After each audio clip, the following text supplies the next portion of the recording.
Some historians consider the declaration of the Emperor Napoleon Bonaparte as the end of the French Revolution. Napoleon Bonaparte was the first emperor of France who ruled this country from 1804 to 1815. Being an ambitious and domineering person, he was able to increase his power after the revolution and became the commander of the French forces. In 1792, France declared war on Austria and Prussia. This is the beginning of the Revolutionary Wars. A year after the declaration of war, Napoleon becomes the General of France.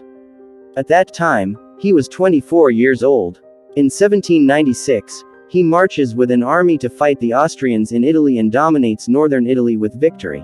In 1797, Napoleon attacked Austria with minimal loss of life and money, forcing them to give more lands to France, and Austria gave Belgium to France. After this victory, he marches to the Middle East with the intention of conquering Egypt and Syria, but England distracts Napoleon from his goal by attacking France in the Battle of the Nile. Napoleon returns to France and declares himself the first consul and becomes practically the most powerful person in France. In 1803, the Napoleonic Wars begin. He prepares for war with England.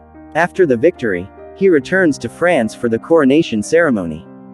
During the coronation, he takes the crown from the Pope at the last moment and puts it on his head. Napoleon also calls himself the King of Italy. After this, Austria, Prussia and England unite against France. Britain defeats French forces in the Battle of Trafalgar. Other countries such as Spain and Portugal also enter the war with France. In 1812, Napoleon attacked Russia, where he suffered a heavy defeat due to cold, hunger and war, and returned. Prussia, Russia, Italy and Sweden unite and defeat Napoleon in the Battle of Leipzig. Napoleon is exiled to the island of Elba. He escapes from exile and forms an army in France.